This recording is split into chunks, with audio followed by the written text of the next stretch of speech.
बिस्मिल्लाहिर्रहमानिर्रहीम अल्लाहुम्मा सल्ली अला सय्यिदिना मौलाना मुहम्मद व अला आलि सय्यिदिना मौलाना मुहम्मद मुबारक वसल्लम अलैहि। अस्सलाम वालेकुम व्यूअर्स, आज नई वीडियो के साथ मैं आपकी खिदमत में हाजिर हूँ। तो उससे पहले हमने कायद आज़म मोहम्मद अली जिन्ना, अल्लामा इकबाल, नज़रिया पाकिस्तान के हवाले से उनको पढ़ा और नज़रिया पाकिस्तान क्या है, नज़रिया क्या है, हमने पढ़ा। आज हम इंशाअल्लाह ये जानने की कोशिश करेंगे कि दो कौमी नज़रिया क्या था, टू नेशन थियरी क्या है। तो सबसे पहले देखें, दो कौमी नज़रिया, इसको अगर आप लफ्ज़ों को अलग अलग कर लें तो जो दो है उससे मुराद ये दो हैं, और कौमी ये लफ्ज़ जो निकला है वो कौम से निकला है, और नज़रिया आपको पता है कि किसी भी कौम का जो है वो नुक्ते नज़र होता है, आइडियोलॉजी जिसको आप कहते हैं। ठीक है जी, आइडियोलॉजी यानी दो कौमों का अलग अलग नज़रिया। देखें, इससे पहले बरसगीर पाक व हिंद के अंदर 1867 से पहले जब उर्दू हिंदी तनाज़ा हुआ था, उससे पहले सर सैयद अहमद खान, कायद आज़म, अल्लामा इकबाल, चौधरी रहमत अली, ये सारे लोग जो मुस्लिम लीग के थे, जो मुसलमान थे, वो भी इस हक में थे कि हम हिंदुस्तान के अंदर मुतहदा सूरत में रहें, यानी हम इकट्ठे रहें। अलग वतन की कोई बात नहीं किसी ने की, अलग कौम का नज़रिया किसी ने पेश नहीं किया। लेकिन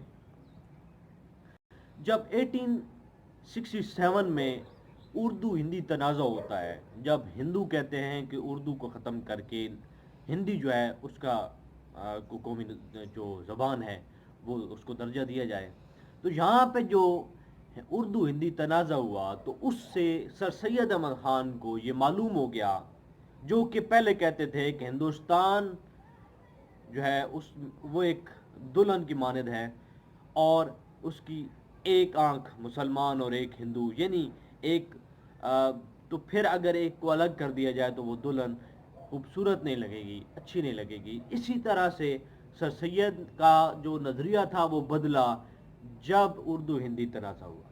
तो उन्होंने दो कौमी नज़रिया पेश किया। उन्होंने कहा कि हम अब इकट्ठे नहीं रह सकते।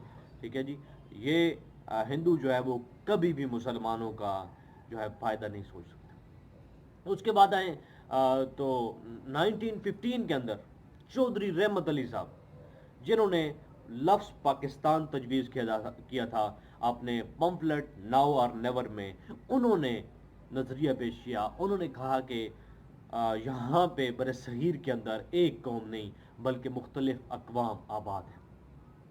क्योंकि हिंदुओं का जो नज़रिया था, और इससे पहले जो ये मुसलमान भी थे, इनका भी नज़रिया था कि ये दो कौमें नहीं बल्कि एक कौम है जो एक मुल्क के अंदर रहती हैं। लेकिन यहाँ पे उन्होंने वाज़ह किया कि बरसगीर में, ये जो बरसगीर है, ये खुशकी का खित्ता जो है, यहाँ पे एक कौम नहीं बल्कि मुख्तलिफ अक़वाम यहाँ पे आबाद हैं, और कम अज़ कम दो बड़ी अक़वाम, यानी एक मुस्लिम और दूसरा हिंदूइज़म जो है वो एक दो बड़ी कौमें मौजूद हैं। उसके बाद 1930 में डॉक्टर मोहम्मद इकबाल रहमतुल्लाह अलैह, उन्होंने खुतबालाबाद में दो कौमी नज़रिया पेश किया। उन्होंने कहा कि मुसलमान और हिंदू इस मुल्क के अंदर इकट्ठे नहीं रह सकते, क्योंकि हिंदू जो हैं वो इस्लाम से दुश्मनी रखते हैं, इस्लाम को बिल्कुल पसंद नहीं करते, इस्लाम को ख़त्म करने के दर पे हैं। तो उन्होंने कहा कि आप मुसलमान और हिंदू एक जगह पे यहाँ पे हिंदुस्तान के अंदर नहीं रह सकते। वजह यह है कि ये इनको इस्लाम के उसूलों पर अमल करने नहीं देते, और ना ही इनको किसी किस्म का हक देते हैं। सारे हुकूक मुसलमानों के पामाल किए गए, मुसलमानों को तालीम से रोका गया, मुसलमानों को मजहबी आज़ादी से रोका गया, हत्ता कि हर तरह के जो उनके हकूक़ थे उनसे सलब कर लिए गए, उनको वो हकूक़ नहीं दिए गए। तो यहाँ पे अल्लामा इकबाल फरमाते हैं कि मुझे ऐसा नज़र आता है कि और नहीं तो शुमाल मगरब में जो मुस्लिम अक्सरियत इलाके हैं वो एक आज़ाद हैसियत इख्तियार कर लेंगे। ठीक है जी, जिसमें सिंध है, सरहद है, और पंजाब है, और ये इलाके जो हैं, तो एक अलग जो है वो उनकी रियासत बन जाएगी, एक अलग वतन बन जाएगा। تو اگر ہم اسلام کے مطابق زندگی گزارنا چاہتے ہیں، اسلام کی بقا چاہتے ہیں، تو ہمیں ایسا کرنا ہوگا۔ اس کے بعد قائد اعظم محمد علی جناح، وہ بھی پہلے جو تھے وہ اسی بات کے حامی تھے کہ ہم متحدہ ہندوستان کے اندر رہیں اور جو ہے وہ مل کر رہیں، لیکن بعد میں ان کو بھی سمجھ آ گئی کہ یہ ہمارا بالکل مفاد نہیں چاہتے۔ جس طرح آپ کو پتہ ہے کہ وہ 1905 میں وہ کانگریس کے اندر شامل ہوتے ہیں، کیونکہ کانگریس کا جو نظریہ تھا، کانگریس کا جو اعلان تھا، نظریہ تو ان کا اور تھا، جو اعلان وہ کرتے تھے کہ ہم تمام جماعتوں کی، تمام فرقوں کی، تمام مذاہب کے لوگ جو یہاں پہ ہندوستان کے اندر رہتے ہیں ان کی نمائندہ جماعت ہے، ہم ان کی بہتری کے لیے کام کر رہے ہیں۔ تو قائد اعظم محمد علی جناح ان کے ساتھ شامل ہوتے ہیں، اور ایک سال بعد 1906 میں مسلم لیگ بنتی ہے، لیکن قائد اعظم اس میں شامل نہیں ہوتے۔ آہستہ آہستہ وہ یہی سمجھتے رہے کہ یہ ایک جو ہے وہ نمائندہ جماعت ہے سب فرقوں کی۔ تو 1913 میں جا کے وہ 1906 میں مسلم لیگ بن گئی، لیکن انہوں نے جوائن نہیں کیا۔ پھر 7 سال بعد 1913 میں جا کے وہ مسلم لیگ کو جوائن کرتا ہے۔ اب ان کا جو نظریہ تھا ان کو اکٹھا کرنے کا، ان کو ایک دوسرے کے قریب لانے کا، میثاق لکھنؤ ہوتا ہے 1916 میں۔ 1916 میں میثاق لکھنؤ ہوتا ہے، جو ایک ٹیبل پر ان کو بٹھایا جاتا ہے، اور یہاں پہ ہندو جو ہے مسلمانوں کا علیحدہ انتخابات کا حق مان لیتے ہیں۔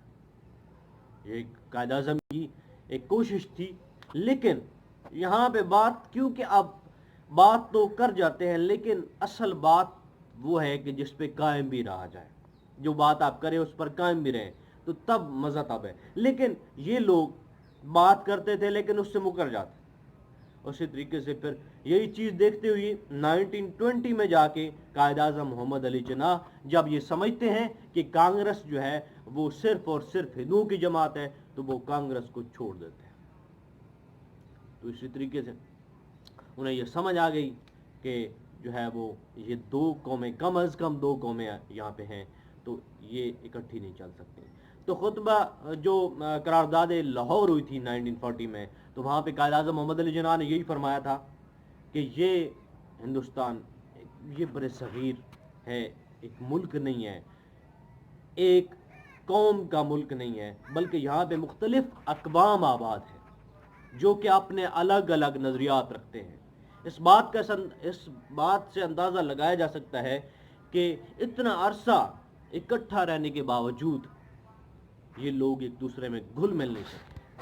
ان کے نظریات، ان کی روایات، سب کچھ ایک دوسرے سے الگ ہے۔ جس طرح آپ دیکھتے ہیں کہ ان کی بگ بینگ تھیوری کیا ہے کہ جب زمین سے ایک لاوا آگ کا گولہ نکلا اور یہ پھیلتا گیا تو جو ہے وہ تخلیق ہوتی گئی۔ لیکن مسلمانوں کا بالکل ہی الگ نظریہ ہے کہ اللہ انسان کو عالم ارواح میں روحیں بنی، پھر اللہ انسان کو یہاں پہ پیدا فرماتا ہے ماں باپ کے وسیلہ سے، ٹھیک ہے جی۔ اس کے بعد اس بندے کے جو مراحل ہیں زندگی کے، وہ اسلام کے مطابق اور ہیں، ہندوازم کے مطابق اور ہیں۔ تو اسی طریقے سے وہ مردوں کو جلاتے ہیں، لیکن مسلمان مردوں کو دفن کرتے ہیں۔ ان کی روایات الگ ہیں، ان کی روایات الگ ہیں، ثقافت الگ ہے، مذہب، سب سے بڑی بات مذہب الگ ہے۔ تو یہ ساری چیزیں اس بات کی طرف دھیان جو ہے وہ کرا رہی تھی، اس بات کی طرف توجہ دلا رہی تھی کہ یہ دو بڑی اقوام اکٹھی نہیں رہ سکتی، ان کو الگ الگ ریاست کی ضرورت ہے۔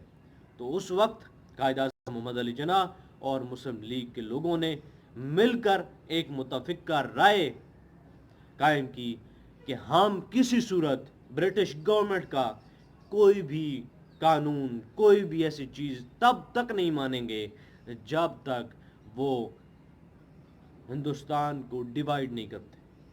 وہ مسلم اکثریتی علاقے جہاں مسلمان زیادہ ہیں، ٹھیک ہے جی، ان کو الگ کر دیا جائے، اور جہاں مسلمان اقلیت میں موجود ہیں، جہاں مسلمان غیر مسلموں سے کم ہیں، تو ان کے حقوق کا तहफ़्फ़ुज़ किया जाए। तो ये दो कौमी नज़रिया मैंने कोशिश की कि आपको समझ आए। तो उम्मीद है कि आपको ये समझ आ गई होगी।